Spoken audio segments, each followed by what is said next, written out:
খুব কষ্ট, খুব কষ্ট হয়েছে ভাই, খুবই কষ্ট হয়েছে যে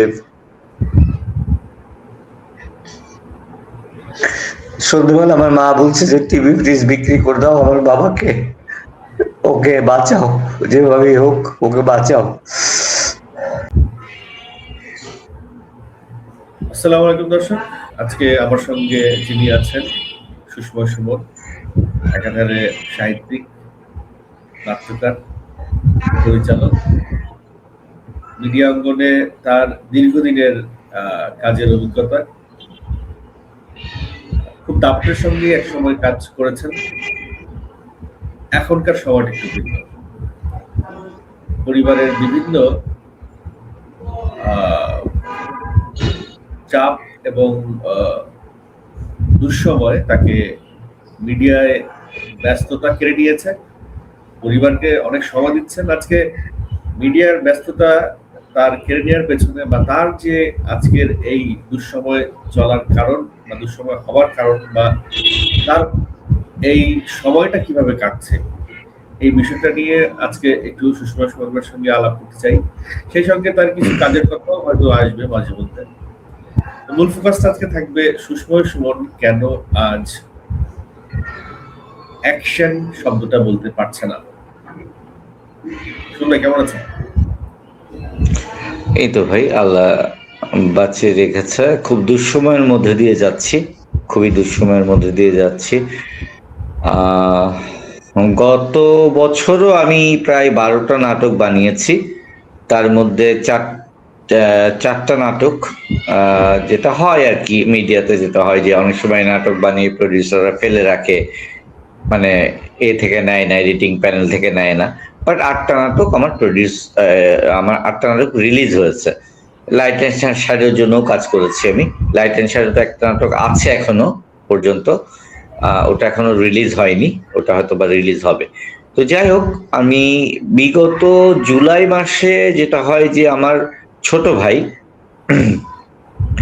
আমার আপন ছোট ভাই, ওর নাম অর্ণব। অর্ণব হলো মাস্টার্স শেষ করে, ওর বয়স হলো 28। ও মাস্টার্স শেষ করে ও কোহিনূর গ্রুপে জয়েন করে সেলস এক্সিকিউটিভ হিসেবে। তো একদিন হঠাৎ করে মাথা ঘুরে পড়ে যায় ও। তো লোকজন ওকে 4টার দিকে লোকজন ওকে ধরে গাড়িতে উঠিয়ে দেয়, সিএনজিতে উঠিয়ে দেয়। তো কোনো মতে বাসায় আসে। বাসায় এসে সন্ধ্যার দিকে আমাদেরকে জানায় যে সে চোখে কিছু দেখতে পারছে না, কিছুই দেখতে পারছে না, সে অন্ধের মতন অবস্থা। তো আমরা তাকে সঙ্গে সঙ্গে আমার বাসার পাশে খিদমা হসপিটাল, আমরা সেখানে নিয়ে যাই। আই স্পেশালিস্টকে দেখাই। তো আই স্পেশালিস্ট বলে যে চোখের মধ্যে এই এর মধ্যে তো ওর রক্ত জমে গেছে। এটা কিভাবে হলো, এটা কেন হলো? আপনারা একজন ভালো মেডিসিন স্পেশালিস্টকে দেখান, রেটিনাতে রক্ত জমে গেছে। তো আমরা একজন, তখন পিজিতে আমাদেরকে ওনারা রেফার করেন। পিজিতে বিভিন্ন টেস্ট হয়, প্রায় ওখানেই 55,000 টাকার মতো লেগে যায় আমাদের। পিজিতে বিভিন্ন টেস্ট করার পর কোনো কিছুই ধরা পড়ে না। তারপরে ওর বোন ম্যারো টেস্টটা হয়, যখন ডাক্তাররা ধরতে না পারেন কিছু। বোন ম্যারো টেস্টটা হয়, এবং বোন ম্যারো টেস্টে ধরা পড়ে ওর অ্যাকিউট লিউকোমিয়া হয়েছে, মানে হলো ব্লাড ক্যান্সার, যেটাকে খাঁটি বাংলায় বলা হয়। তো তখন পিজি হসপিটাল বলল যে এই ট্রিটমেন্ট আমাদের চেয়ে মহাখালী জাতীয় ক্যান্সার হসপিটাল ওরা ভালো করবে, আপনারা ওখানে, আমরা শিফট করে দিচ্ছি ওকে, মানে আমরা একটা রেফারেন্স দিয়ে দিচ্ছি, আপনারা ওখানে ভর্তি করেন। তো এই চলছে আমাদের বছর ধরে। ভাইয়ের অবস্থা খুবই খারাপ, খুবই খারাপ, খুবই খারাপ। মানে আমরা 7টা কেমো, বহু কষ্ট একই। আপনি খুব ভালো জানেন, আমাকে চেনেন, আপনার সাথে আমার দীর্ঘদিনের পরিচয়। আমি তো ফ্রিল্যান্সার। তো এই মুহূর্তে আমি কাজেও ঠিকভাবে কনসেন্ট্রেশন দিয়ে করতেও পারছি না, ঠিক মতো লিখতেও পারছি না। তো এখন যখন আমরা ওখানে গেলাম, 7টা কেমো মানে হলো বিভীষিকার মতন একটা ব্যাপার। মানে সরকারি হসপিটাল হলেও দেখা যাচ্ছে যে একটা কেমো ফ্রি হচ্ছে, যেটা সবচেয়ে দামি কেমো সেটা ফ্রি হচ্ছে না, যেটার দাম হয়তো 35,000 টাকা বা 37,000 টাকা, যেটা আমাদেরকে বিকন থেকে কিনতে হচ্ছে। তা তারপরে প্রচুর ওষুধ, প্রচুর মেডিসিন, প্রচুর আরো থাকে। ওখানকার খাওয়া দাওয়া খেতে পারে না, বমি করে ফেলে। যখন প্লাটলেট দেয়া হয় তারপরে তো 7 দিন কিছুই খেতে পারে না, প্রচন্ড কষ্ট। আইটি দেয়, যেটা পিঠে একটা আইটির ইঞ্জেকশন দেয়, মানে একদম মেরুদণ্ডের হাড়ে। ওই সময় জ্বর চলে আসে, প্রচন্ড জ্বর এবং বমি এবং পেট খারাপ হয়ে যায়। তো এখন আমরা বহু কষ্টে এই 7টা কেমো আমরা তাকে দিয়েছি, বহু কষ্টে, বহু কষ্টে। এই কষ্টের কথা আসলে মানে বর্ণনা করা যাবে না। আত্মীয় স্বজনের কাছ থেকে হেল্প দিয়ে, নিজেদের 5 লাখ 6 লাখ টাকা ছিল সেই টাকা দিয়ে আহ, কিছু সহায়তা পেয়েছি মিডিয়া থেকে। মোশাররফ করিম ভাই, ইন্তেখাব দিনার ভাই, ইরফান সাজ্জাদ ভাই, আহ, ওনারা প্রত্যেকেই, আরিফ ভাই, মাছরাঙার আরিফ ভাই আমাকে সহযোগিতা করেছেন প্রত্যেকেই ওনারা। আর প্রডিউসার ভাইরা তো আছেনই, মনোয়ার পাঠান ভাই আছেন, তারপরে হলো আমাদের নয়ন আছেন, মুজিব ভাই আছেন। ওনারা তো আমাকে মানে সবসময় সহযোগিতা করে এসেছেন বিগত দিনগুলোতে। বাট এখন যেটাতে আমরা গিয়ে আটকে গেছি সেটা হলো, আজ থেকে 7 দিন আগে আমার বড় ছেলেটার হঠাৎ করে প্রচন্ড জ্বর, মানে 103-4-এর নিচে নামে না, 3 দিন ধরে জ্বর। তো আমরা তখন ডাউট করি যে এটা কি, মানে কি আসলে, মানে এইটা তো ভাইরাল ফিভার হতে পারে না। তখন আমরা টেস্ট করাই, টেস্ট করতে ধরা পড়ে যে ওর ডেঙ্গু পজিটিভ এবং প্লাটিলেট লেভেল হলো 12,000। তো এটা আমরা জানতে পারি হলো রাত্রে প্রায় 11:30 নাগাদ। তখন যেটা হয় যে আমরা অনেকগুলো হসপিটালে ওকে নিয়ে গিয়েছি, মুগ্ধা হসপিটালে, খিদমাতে, আরো কয়েকটা হসপিটালে নিয়ে গেছি। কেউ বলছে এই ছেলে 2 ঘন্টার বেশি বাঁচবে না, ওর বয়স মাত্র 15। তো বলছে যে এই ছেলে বেশি দিন 2 ঘন্টার বেশি বাঁচবে না, এই রিস্ক আমরা নিব না, আমরা এই ছেলেকে ভর্তি নিব না। তো ভর্তি নেয়নি আমার ছেলেকে যথারীতি। পরে আমার বাবার একটা পরিচিত হসপিটাল ছিল, প্যান প্যাসিফিক হসপিটাল, যেটা কমলাপুরের কাছে। সেখানে আমরা বন্ড সই দিয়ে যে আমরা, আমাদের ছেলে যদি কোনো ক্ষতি হয় হসপিটাল কর্তৃপক্ষ দায়ী থাকবে না বলে আমরা সেখানে ভর্তি করে। এবং প্রায় রাত 2:30টার সময় আমরা খুবই কৃতজ্ঞ কোয়ান্টামের কাছে, কোয়ান্টাম ফাউন্ডেশন, যে তারা সারা রাত মানে 24 ঘন্টা সার্ভিস দেয়। তাদের কাছ থেকে আমাদের প্লাটলেট কিনতে হয় 7,000 টাকা দিয়ে ওই রাতের বেলা। কিনে আমরা প্লাটলেটটা পুশ করি এবং পরদিন আমরা রেড ব্লাড পুশ করি। করার পরে ও 4 দিনের মাথায় ও একটু সুস্থ বোধ করে এবং ওকে আমরা বাসায় নিয়ে আসি। ও দুঃখের বিষয়টা কোথায় ভাই, সেটা হলো যে ওকে যে আমি বাসায় নিয়ে আসলাম, আসার পর এসে শুনি যে আমার ছোট ভাই, যার হলো 5 তারিখ থেকে কেমোর ডেট, এই মাসের 5 তারিখ থেকে কেমোর ডেট, তার জ্বর, প্রচুর জ্বর। এবং জ্বরটা খুব উইয়ার, দিনের বেলা থাকে না, রাতের বেলা আসে। তো আমরা ভাবলাম যে এটা বোধহয় মানে নর্মাল জ্বর, এটা হতে পারে, ক্যান্সারের কারণে হতে পারে। ক্যান্সার হলে যেটা হয় যে রোগটাই হয় সারতে চায় না কোনো মতে। তো যাই হোক, এখন হলো যে আমার ছেলেকে আমি সুস্থ করে নিয়ে আসি এবং আমার ভাইয়ের প্রায় 5 দিন প্রচন্ড পরিমাণে জ্বর যায়। আমরা গতকালকে তাকে একটা টেস্ট করেছি, সিবিসি টেস্ট এবং হলো তার ডেঙ্গু টেস্ট। তাতে যেটা আসে তার ডেঙ্গু পজিটিভ এবং তার প্লাটিলেট লেভেল 2 দিন আগে ছিল 1,55,000, সেটা নেমে চলে আসছে এখন 40,000-এ। তো ডাক্তার কালকে রাতে বললেন যে ইমিডিয়েট আজকে রাতের মধ্যেই হসপিটালে ভর্তি করতে হবে। আমরা কিছু হসপিটাল, প্লাটলেট বাড়ানোর জন্য একটা ওষুধ আছে, 5টা একটা প্যাকেট, ওটার নাম হচ্ছে পাপরিকা, মানে পেঁপে পাতার রস দিয়ে বানায়। এটা পেঁপে পাতার রস দিয়ে যেটা বানায়, হ্যাঁ, ওটা কি খাওয়াইছেন? না, ওটা আমরা খাওয়াইনি, খাওয়াতে পারিনি। না, ডাক্তার ওটা বলেনি। আমিও একজন ক্যান্সার পেশেন্ট ডিল করছি রিসেন্টলি। আমার ফুফুরও আচ্ছা। ক্যান্সার ছিল, তার জি। সেকেন্ড থার্ড স্টেজ ক্যান্সার ছিল, থার্ড বা ফোর্থ স্টেজ ছিল তার ক্যান্সার। আচ্ছা। তাকে 8টা কেমো দিতে হয়েছে এবং তার প্লাটিলেটও কমে যেত। এই কারণে হ্যাঁ, ডাক্তার ফোন করতো। ওই ওষুধটা দিলে আবার প্লাটিলেট আচ্ছা। বেড়ে যেত এবং এই প্লাটিলেট বাড়ার পেছনে আরো কিছু খাবারেরও জড়িত। তাকে প্রোটিন খাওয়াতে আচ্ছা। হবে, প্রচুর প্রচুর প্রোটিন না আচ্ছা। খেলে প্লাটিলেট বাড়বে না। বাড়বে না। এগুলো না রাইট, খেলে রাইট, রাইট, রাইট, রাইট, এই রাইট। বিষয়গুলো কি ডাক্তার বলছে বা আপনারা খেয়াল করছেন কিনা আমি জানি না। না, আমরা আমরা আমরা আমরা বাসাতে যখন ও এসছে, যখন মানে কেমো শেষ করে এসছে, তখন আমরা মানে কলিজা থেকে শুরু করে, খাসির কলিজা থেকে শুরু করে মাংস, ডিম, এগুলো আমরা তাকে খাইয়েছি। কিন্তু এই ওষুধটা প্রেসক্রাইব আমাদেরকে কখনো করেনি। প্লাটিলেট যখন কমে যেত দেওয়ার পরে, কেমো দেওয়ার পরে, তখন তারা হলো ওই একটা ইনজেকশন আছে, নামটা আমি এই মুহূর্তে মনে করতে পারছি না, 2000 টাকা করে নেয়। হ্যাঁ, নাভিতে, হ্যাঁ, নাভিতে ইনজেকশন দেয়। ওটা হলো কখনো 7টা দেয়, কখনো 10টা দেয়, এরকম ডিপেন্ড করে। তো ওকে ইনজেকশনটাই দিত সব সময়।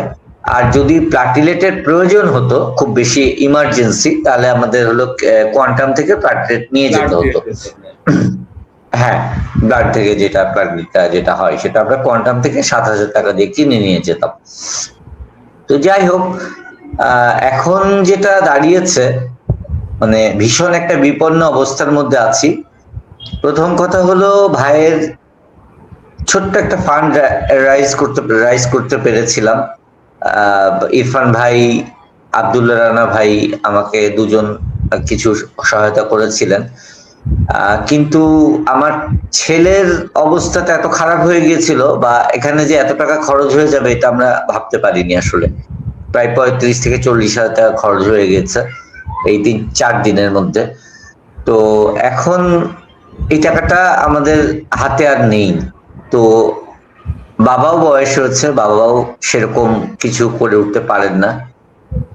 আর আমি তো ফ্রিল্যান্সার, আর আপনি জানেন একজন ফ্রিল্যান্সার আসলে কিভাবে কাজ করে বা কি হয় না হয়।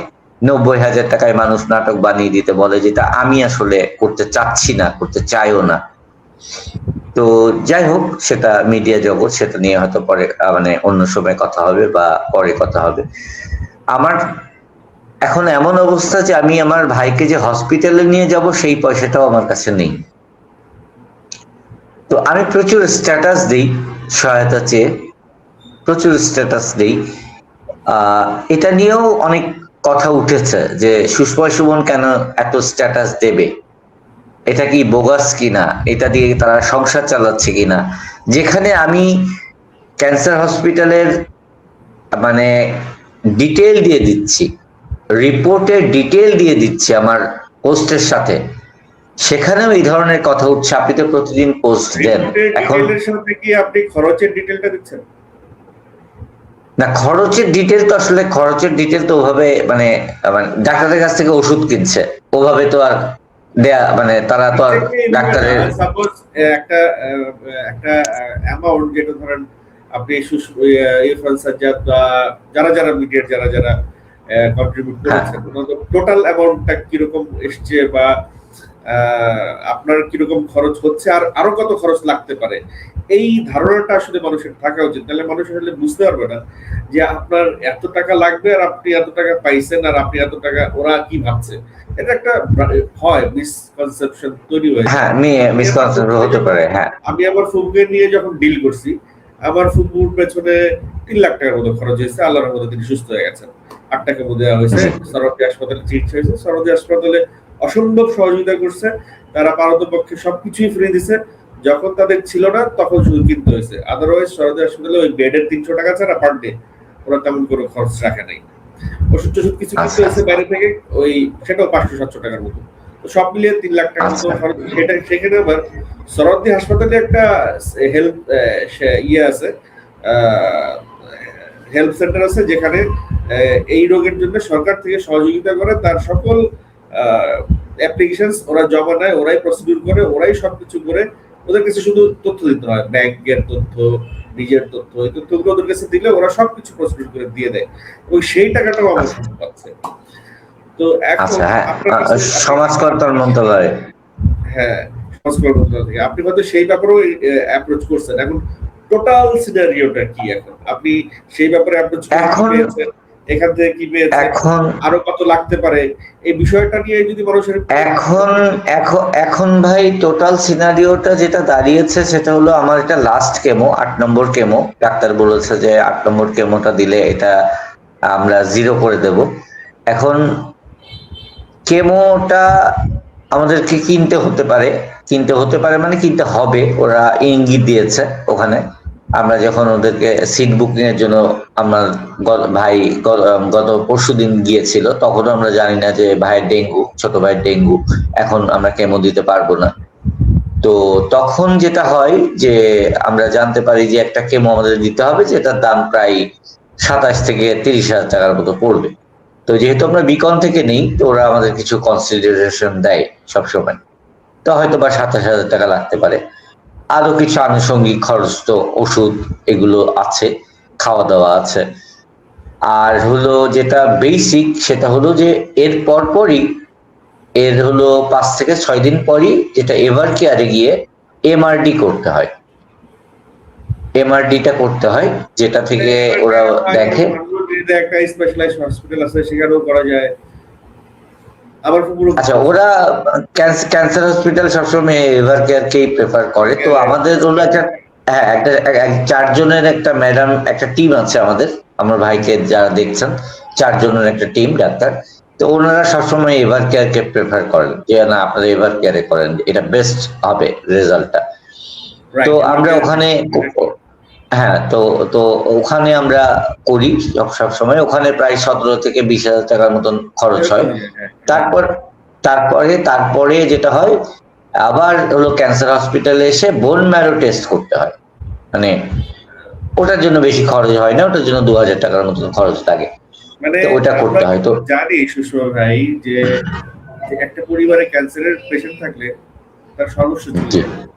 এটা জি এটা অস্বাভাবিক কিছু না, মানে এটাই স্বাভাবিক, এটাই হচ্ছে। চারপাশে যে চিত্র দেখছি, যে পরিবারের একজন সদস্যকে সেভ করতে গিয়ে পরিবারের সমস্ত সম্পদ বিক্রি করে, ঘর বাড়ি বন্ধক বিক্রি করে, স্বর্ণ গয়না বিক্রি করে নিঃস্ব হয়ে যায় ক্যান্সারে। একেবারে আমার মা আজকে, আমি শেষ করি এই সিচুয়েশনে কেউ যদি এরকম সন্দেহ প্রকাশ করে যে আপনি টাকা তুলে সংসার চালাচ্ছেন কিনা, আপনি যদি টাকা তুলে সংসারের পেছনেও খরচ করেন এই সময়ে, সেটাও কিন্তু খুব জরুরি একটা বিষয়। ক্যান্সার হলে তো আপনার আর কিছু নাই। এখন এই লোকটিকে সেভ করতে হলে, এই লোকটিকে ভালো রাখতে হলে, একে সুস্থ পরিবেশ, ভালো খাবার দাবার, ভালো ওষুধ, ভালো সেবা, এই সমস্ত কিছু দরকার। শুধুমাত্র কেমন টাকাটা দিলে তার চিকিৎসা খরচ হচ্ছে না, খাবার দাবারও প্রোভাইড করতে হবে। আপনি যে প্রসঙ্গটা তুললেন যে মানুষ আমাকে সন্দেহ করছে, তো মানুষের সন্দেহ ক্লিয়ার করার জন্য আপনাকে, আমি যেটা দেখছি আর কি, অনেককেই এরকম হেল্প তুলে অনেককে হেল্প করে, এবং তারা তাদের প্রত্যেকের হেল্পের একটা ইয়ে থাকে, একটা লিস্ট থাকে, কে থেকে কত দিয়েছে। হয়তো তার নামটা আপনি ব্লার করে দিলেন, কিন্তু কে কত দিয়েছে সেটা তো সে দেখতে পাচ্ছে, সে জানে অ্যামাউন্টটা। আপনি ওইটার একটা প্রমাণপত্র, যেহেতু তারা প্রমাণপত্র চাইছে, আমি একজনের ইয়েও দেখলাম, একজন স্ট্যাটাস করেছে আপনাকে যে আপনি প্রতিদিন স্ট্যাটাস দেন, প্রতিদিন তো আপনাকে সহযোগিতা করা সম্ভব না আমার পক্ষে, এই ধরনের কথা। ওই কথাটা, ওই লেখাটা দেখার পরে আমার আরো কষ্ট লাগলো যে একজন মানুষ কতটা অসহায় হলে হেল্প চায়, তার উপরে একজন পরিচালক, সেটা আসলে সেই পরিচালকই জানে, সেই মানুষটাই জানে। এখন কথা হচ্ছে তারপরও আপনাকে তাদের ট্রাস্ট, তাদেরকে বুঝাই দিতে হবে, তাদের কাছে আপনাকে ক্রিস্টাল ক্লিয়ার থাকতে হবে। সো আপনি, আমার একটা ছোট্ট পরামর্শ, যে আপনি এ যাবৎ কত পেয়েছেন, কত লাগবে, আমি একটু আগেও বলছি, আবার বলছি, আর কত হলে হবে, এটার একটা জিস্ট। বুঝতে পেরেছি। এখন পিয়াল ভাই, আমি কিন্তু অনেকগুলো লাইভ করেছি, হ্যাঁ, এর মধ্যে আমার ভাইকে নিয়ে আমি অনেকগুলো লাইভ করেছি এবং লাইভে আমি বলেছি যে কারা কারা আমাকে নাম বলেন না, নাম হেল্প বলার দরকার করেছেন। নাই, নাম বলার দরকার নেই, যারা হ্যাঁ, করেছেন তারা চায় না আপনি নাম বলেন, তারা না চাইলে কারণ তারা নিজেরাই স্ট্যাটাস দিত। কারণ আমি তো আসলে মানে দেখা যায় যে অনেকে বিকাশে টাকা পাঠায়, তাদের তো নাম থাকে না। কেউ 20 টাকা পাঠিয়েছে, এই কেউ জন্যই নাম 50 টাকা বললাম না, কারণ পাঠিয়েছে। সবাই নাম শুনতে চায় না, কেউ নাম শুনতে চায় না। আপনি শুধু আচ্ছা, অ্যামাউন্টটা বলেন, কত পেয়েছেন, কত আরো লাগবে, কত খরচ হয়েছে। যেহেতু আপনার কাছে জি এখন কিছু নেই, তার মানে পুরোটাই খরচ হয়ে গেছে। জি কত জি, পেয়েছেন আর কত লাগবে সেটাও কিন্তু নিশ্চিত না, কারণ এই কেমোটা দেওয়ার পরে যে সে সুস্থ হয়ে যাবে এমন অ্যান্সার ডাক্তার দিতে পারে না। কোনো কোনো নিশ্চিত কোনো নিশ্চয়তা নেই। নিশ্চয়তা নাই। এবং সে যে কোনো নিশ্চয়তা নেই। আল্লাহ না করুক সে যে বেঁচে ফিরবে সেটারও কোনো নিশ্চয়তা নাই। তাই বলে যে আপনি কোনো চেষ্টা ছেড়ে নিশ্চয়তা নেই। দিবেন তাও তো না। তাই বলে না না আমরা না, আপনার জন্য আমরা চেষ্টা ছেড়ে দিব সেটাও না। জি জি, অবশ্যই অবশ্যই So, তাই। আপনাকে ওই প্রতিনিয়তই স্ট্যাটাস দিতে হবে যখনই আপনার দরকার হবে, এবং সেটার জন্য আপনাকে আসতেই হবে, আর ওই মানুষের সংশয় দূর করার জন্য আপনাকে ওটা বলতেই হবে। সেটাই, আমিও সেটাই বলি যে ভাই আমাকে যদি মানে আমার স্ট্যাটাস যদি আপনার কাছে খুব বেশি বিরক্তিকর মনে হয়, তাহলে অবভিয়াসলি আপনি আমাকে আনফ্রেন্ড করতে পারেন, না আনফলো না না করতে না, পারেন, বিষয়টা অনেক এরকম না, অপশন আপনি আছে। বুঝেন নাই। ভাই আপনি বুঝেন নাই, বিষয়টা এরকম না। আপনার স্ট্যাটাস বিরক্ত হলে আপনি আনফ্রেন্ড করবেন সেটা না। আপনাকে বলছি যে ওনাদের যে একটা সংশয় তৈরি হয়েছে সেই সংশয়টা দূর করা, ওনাদের যে একটা ডাউট তৈরি হয়েছে সেই ডাউটটা দূর করেন। যে আমাকে এই দেখেন, আমি মিডিয়ার বাইরের একজন ব্যক্তি, উনি ওনার হাজবেন্ড ক্যান্সার পেশেন্ট, ওনার একটা বাচ্চা আছে, ওনার তো কেউ নেই, ওনার আসলে হাজবেন্ডটাই উপার্জন করতে, সেও উপার্জন করে না। এখন এই মহিলা কি করবে, কোথায় যাবে? সো সে সোশ্যাল মিডিয়ার দ্বারস্থ হয়েছে, সে নিজেই ভিডিও করে, নিজেই প্রতিদিনের আপডেটটা জানায়, আজকে অমুক এই এই হেল্পটা করছে, আজকে ওনাকে নিয়ে এইখানে যাচ্ছি। এই এইগুলো সে যে সোশ্যাল মিডিয়ায় দিচ্ছে এই কারণে অনেকে অনেক কথা ভাববে, কিন্তু আমি মনে করি সে সোশ্যাল মিডিয়া এই কারণে দিচ্ছে, যেহেতু সে সোশ্যাল মিডিয়ার মাধ্যমে তার হাজবেন্ডের জন্য হেল্প পাচ্ছে, তো সোশ্যাল মিডিয়াকে ইনফর্ম করা, ফ্রম ইনফর্ম আপডেট জানানো। তার একটা দায়িত্ব। এই রাইট জায়গা রাইট, থেকে সে তা সবাইকে তো ইনফর্ম অবশ্যই। করছে। তো আপনি কি অবশ্যই। শুধুমাত্রই আপনার ভাইয়ের হেল্পই চাইছেন, নাকি আজকে কি কি আপডেট হইলো, কি সব এগুলোও জানাচ্ছেন? না, আমি জানাচ্ছি, আমি সবকিছুই জানাচ্ছি। আমার ফেসবুকের ওয়ালে গেলে প্রত্যেকে দেখতে পারবে, আমার ফেসবুকের ওয়ালে গেলে লাইভ দেখতে পারবে। ইভেন আমার ছোট ভাই গতকালকে আমি ওকে দিয়ে জোর করিয়ে, মানে ও কথা বলতে পারছে না, আমি তারপরে ওকে বললাম যে তুই একটা ছোট্ট লাইভ কর, মানে একটা ছোট্ট লাইভ তুই আমার ফোন থেকে কর বাবা। তুই, ও কথা বলতে পারছে না, উঠে দাঁড়াতেও পারছে না, কথাও বলতে পারছে না, গলা এত ব্যথা এবং বমি করছে, যেহেতু প্রচন্ড গলা চিড়ে যাচ্ছে বারবার, তো কথা বলতে পারছে না। তারপরেও আমি ওকে দিয়ে একটা আজকে লাইভ এই করিয়েছি। সিচুয়েশনে, আপনার এই সিচুয়েশনে এগুলো নিয়েও কথা বলতে হচ্ছে, এটাও অনেক কষ্টের, অনেক লজ্জার, যে আপনার এগুলো নিয়ে যাচাই বাছাইয়ের জন্য প্রশ্ন উঠছে, প্রশ্ন করতে হচ্ছে বা কথা বলতে হচ্ছে, হ্যাঁ, আমাদের জন্য অনেক লজ্জার। এনিওয়ে, আমরা শেষ করব, শেষ দিকে এসে গেছি। লাইক জি। আপনি শেষ করে ব্যাপার আর কিছু যদি বলতে চান। ভাই এখন আমার শেষ হলো, আমার ভাইয়ের শেষ কেমোটার জন্য কিছু টাকা দরকার। আহ মানে 60 থেকে 70 হাজার টাকার মতন দরকার। এখন আজকে তো আমার ভাইকে নিয়ে গেল হলো ডেঙ্গুর জন্য। এখন ডেঙ্গুর জন্য কয় টাকা লাগে বা কি লাগবে আমি জানি না, এখনো জানি না। বাবা মা গিয়েছেন, ভাইকে নিয়ে গিয়েছেন, আমি বাসাতেই আছি, আমি বিভিন্নভাবে ফান্ডিং এর চেষ্টা করছি। আহ এটাই আমি করি। আর আমার একটু প্রবলেম আছে যে আমি সারা রাত হলো ওই যে ঘুম হয় না, এবং হলো আমার প্রচন্ড পরিমাণে একটা আহ, মানে ভার্টিগো আছে। মানে এটা আমি শুটিং ছেড়ে দেওয়ার, মানে শুটিং যখন অফ হলো তারপর থেকে আমার এটা ধরা পড়ে, প্রচন্ড ভার্টিগো হয়। তো যার জন্য আমি দেখা যাচ্ছে বেশিরভাগ সময় বাসাতেই থাকি। আবার আমি ফান্ড গুলো অ্যারাইজ করার চেষ্টা করি। তো কয়েকটা গ্রুপ পেয়েছি যারা নাকি ফান্ড রাইজ করে এবং তারা কিছু টাকা নিজে রেখে অন্যদেরকে বাকি টাকাটা দিয়ে দেয়। তো তাদের সাথে যোগাযোগ করার চেষ্টা করছি, বাট আমি পারছি না কোনোভাবেই তাদের সাথে যোগাযোগ করতে। তো এখন এই অর্থটাই আমার দরকার। এই অর্থটাই আমার দরকার। এখন এতগুলো অর্থ, এই 60-70 হাজার টাকা তো কম টাকা না ভাই। এটা তো 20 টাকা 30 টাকা দিয়ে আলটিমেটলি হবে না। এটা কোনো সহৃদয় ব্যক্তি, যদি কোনো বড় মনের মানুষ যদি 2-3 জন থাকেন, আমার ফেসবুকে আছেনও হয়তো তারা, তারা দেখছেন আমাকে বা দেখেন আমাকে, তারা যদি আমাকে একটু সহায়তা করেন, তাহলে হয়তোবা আমার ভাইটাকে আমি বাঁচিয়ে নিয়ে ফেরাতে পারবো হয়তোবা। এটাই আমার শেষ কথা ভাই, আর কিছু না। আপনাকে আপনাকে সহযোগিতা করার জন্য আপনার কোনো বিকাশ নাম্বার বা ব্যাংক অ্যাকাউন্ট নাম্বার বা এনিথিং যদি কিছু থাকে আমাকে হ্যাঁ, একটু টেক্সট হোয়াটসঅ্যাপ করে দিবেন, আমি এটা এডিট করে অ্যাড করে দিব ভিডিওতে। ওকে ভাই, ওকে ভাই, আমি আপনাকে করে দিচ্ছি। সো ঠিক আছে, ভাই আপনার জন্য দোয়া হলো অনেক, আপনার ভাইয়ের জন্য অনেক দোয়া থ্যাংক হলো। ইউ, থ্যাংক ইউ, আপনার থ্যাংক ইউ, পরিস্থিতি থ্যাংক ইউ। পরিস্থিতি এই যে পরিস্থিতি দিয়ে আপনি যাচ্ছেন এটা আপনি খুব দ্রুত ওভারকাম করে আসেন। আবার আপনি সেই অ্যাকশন কাট, সেই যে চিরচেনা শব্দ, সেই শব্দে ফিরে আসেন, আবার পরিচালনায় মিস আসেন, করি। ভালো ভালো কাজ দেন। আপনি অসংখ্য মানে 20-30টা উপন্যাস আপনি লিখেছেন, 70-80টা নাটক ধারাবাহিক আপনি বানিয়েছেন। সো কি ফৌজদার সার্চ সিনেমার মতো একটা সিনেমা আপনার লেখা গল্প আছে, আপনার লেখা সেখানে আছে। সেই গল্পে মানে আপনার লেখা জি, গল্প এবং অন্য সেটাকে ইয়ে করেছে, ড্রাফট করেছে, এবং সেই সিনেমা আপনি চিফ অ্যাসিস্ট্যান্টও ছিলেন অনন্ত জলিলের মতো জি, একটি জি, জি, পপুলার সিনেমা। তো জি। অনন্ত জলিলের কাছ থেকে কি আপনার কোন রকম সাপোর্ট এসেছে? না, আমার আমার ওনার সাথে কোনো তাকে কি যোগাযোগ জানানো নেই। হয়েছে? সে কি জানে এটা? না, না, ওনার সাথে আমার কোনো যোগাযোগ নেই, বা আমি মানে ওই সিনেমা করতে গিয়ে ওনার সাথে আমার একটু মতবিরোধ হয় ওনার হলো প্রোনাউন্সিয়েশন নিয়ে। তো যার জন্য উনি আমাকে মানে একেবারে শেষের দিকে এসে মানে স্ক্রিপ্টের ড্রাফট হয়নি, স্ক্রিপ্টটা আমারই করা, স্ক্রিপ্টের লাস্টের দিকে একজন মানে মেজরের সাথে আমাকে বসিয়ে দেওয়া হয়।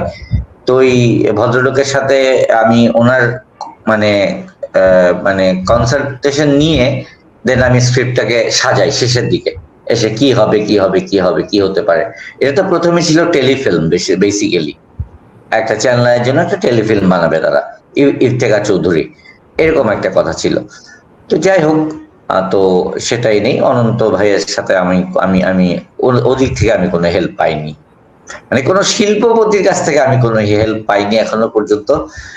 হয়তোবা যদি এরকম পেতাম, বা দুজন মানুষও যদি আমার পাশে দাঁড়াতো, তাহলে হয়তো বা আমার ভাইটাকে নিয়ে আর আমার এত চিন্তা করতে হতো না, বা আজকে আমার মাকে বলতে হতো না যে টিভি ফ্রিজ বিক্রি করে দিয়ে আমি আমার ছেলের চিকিৎসা করব। খুব কষ্ট হয়েছে ভাই, খুবই কষ্ট হয়েছে যে সন্ধ্যেবেলা আমার মা বলছে যে টিভি ফ্রিজ বিক্রি করে দাও আমার বাবাকে, ওকে বাঁচাও, যেভাবেই হোক ওকে বাঁচাও। তো ভাই দোয়া করবেন আমার জন্য আপনারা। আমি তো আপনাদেরই ভাই ব্রাদার, আপনাদেরই কাছের মানুষ, মিডিয়ারই মানুষ, আবার মিডিয়াতে কাজ করতে চাই। একটা নাটক লিখে রেখেছি, নাম হলো ফুল লাগলে চেয়ে নেবেন। খুবই উইয়ার্ড একটা গল্প, উইয়ার্ড ভালোবাসার গল্প। বানাতে পারছি না। আপনি আপনার যে স্ক্রিপ্ট গুলো পড়ে আছে, সেই স্ক্রিপ্ট গুলো যদি জি, কোনো প্রোডিউসার কিনে নিয়েও যদি আপনাকে সহযোগিতা করেন, সেটাও কিন্তু একটা হ্যাঁ, সহযোগিতা। সেটাও একটা আপনি তো সহযোগিতা। বানালেন, আপনি নিশ্চয়ই আপনার স্ক্রিপ্ট সেল রাইট, করে দিন। রাইট, একটা স্ক্রিপ্ট, রাইট। সুসময় শোভনের একটা স্ক্রিপ্ট এই মুহূর্তে সে 15-20 হাজার টাকা হতেই পারে।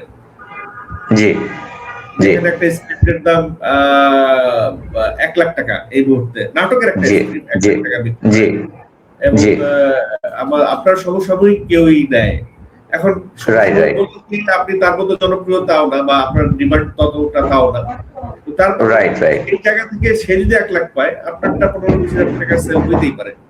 তো আপনার হতে কাছে পারে, হতে পারে। যে কয়টা নাটক আছে লেখা, সেই কয়টা লেখা, নাটক যদি কোনো প্রডিউসার বা কোনো ডিরেক্টর এই মুহূর্তে আপনার কাছ থেকে নিয়ে আপনাকে যদি সহযোগিতা করতে পারে, সেটাও আপনার না, একটা বড় সহযোগিতা। সেটাও আমার জন্য একটা অনেক বড় সহযোগিতা হবে, অনেক বড় সহযোগিতা হবে। আমি অনেককে নক একেবারে করছি। কোনো কিছুর বিনিময় একবারে হয় না যে কেউ কারো যদি আপনাকে 10-15 হাজার টাকা দেওয়ার অ্যাবিলিটি না থাকে, তার এই অ্যাবিলিটিটা আছে যে আপনার এই নাটকটা কোথাও সেল করে দেয়া বা আপনার এই সেল করে দেয়া, So, সেল করে দেয়া, আমাদের যারা রেগুলার ডিরেক্টর আছেন, কাজ করছেন, বা রেগুলার প্রডিউসার আছেন যারা কাজ করছেন, তাদের কাছে অনুরোধ রাখবো যে উনি ওনার নাটকের টাকা, নাটক বিক্রি করে যে টাকা পাবেন সেটা কিভাবে খরচ করবেন সেটা তার বিষয়। সো এই সিচুয়েশনে এসে সুষমা সুমন ভাইয়ের যে কাছ থেকে যারা প্রডিউসার আছেন, নাটক বানাইতে চান, বানাবেন বা বানান রেগুলার, যারা ডিরেক্টর আছেন, বানান, স্ক্রিপ্ট লাগে সবার, স্ক্রিপ্ট ছাড়া তো নাটকই হয় না, আগে তো লাগবে স্ক্রিপ্ট।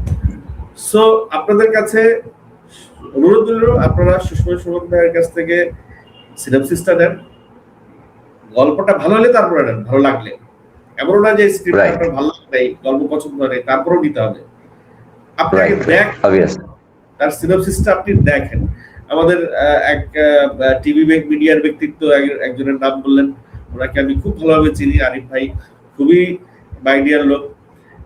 আরিফ ভাই ও হয়তো এই ধরনের একটা, এই বিষয়টা তো তার মাথায় নাও আসতে পারে, এইভাবেও আপনাকে হেল্প করা যায়। আপনার কিছু নাটক পড়ে আছে যেগুলো অনিয়ার হচ্ছে না, সেগুলো নিয়েও আপনাকে হেল্প করতে পারেন। বা অনেক বিজ্ঞাপন দাতা আছেন যারা নাটকে বিজ্ঞাপন দেন, তো আপনাকে হেল্প করার দরকার নেই, আপনার নাটকে তারা বিজ্ঞাপন দিয়ে আপনার নাটকটা চালিয়ে দিক তারা। এইভাবেও আপনি কিন্তু প্রচুর হেল্প পাইতে পারেন, মানে হেল্প সরাসরি আপনাকে নিজের পকেটের টাকায় না, কোনো ইয়ে ছাড়া, স্বার্থ ছাড়া দিবে এরকমটাও না, কিন্তু না না এরকম করে প্রশ্ন নেই। রাইট রাইট, অবভিয়াসলি তাই, অবভিয়াসলি তাই। আবির হলো সুষমা সুমন ভাইয়ের যে লেখা, তার লেখা আমি পড়েছি, তার নাটক আমি দেখেছি, তার বইও আমি পড়েছি। সো একটা টান আমি অনুভব করি, একটা ভালো লাগা আমার কাজ করে, সেই জায়গা থেকে, সেই বিশ্বাস থেকে বলছি যে ওনার স্ক্রিপ্ট ফেলে দেওয়ার মতো না। ওনার স্ক্রিপ্ট ফেলে দেওয়ার মতো হলে আজকে খোঁজদার সার্চ সিনেমাটা হইতো না, অনন্ত জলিল যে সিনেমা দিয়ে বাংলাদেশে অভিষেক করলো, এরকম একটা সিনেমা হইতো না। এই ব্যক্তির সেই ক্রিয়েটিভিটি, সেই ট্যালেন্ট, সেই যোগ্যতা আছে একটা নাটক লিখবার, একটা ভালো গল্প লিখবার।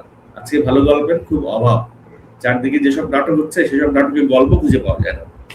তো সেই জায়গা থেকে আমি আবারও অনুরোধ করবো যে সুষমা সুমন ভাইয়ের কাছ থেকে একটা স্ক্রিপ্ট নিয়ে তাকে, তার ভাইকে সহযোগিতা করুন, তাকে এই অঙ্গনে আবার ফিরিয়ে নিয়ে আসেন, আবার অ্যাকশন কাটের মধ্যে সুষমা সুমন ভাই ফিরে আসুক, তার ভাইয়ের মুখে হাসি ফুটে আসুক। এই অনুরোধ রেখে আজকে শেষ করছি। শেষ করার আগে আপনি কিছু বলতে চান, যদি বলেন। না, আমি শুধু এটুকুই বলবো যে আমি খুব বিপদে আছি, আমার পরিবার খুব বিপদে আছে, আপনারা একটু আমাদের পাশে দাঁড়ান, সেটা যেভাবেই হোক, সেটা আমাকে আমার কর্ম দিয়ে হোক বা আমাকে অর্থ দিয়ে হোক, সেটা যেভাবেই আপনি পারেন, যতটুকু পারেন আমাদের একটু সহায়তা করেন ভাই। আমরা খুব বড় বিপদে আছি, খুব বড় বিপদে, খুব বড় বিপদে, এটুকুই। আসসালামু আলাইকুম। দোয়া করবেন সব। ওয়ালাইকুম আসসালাম।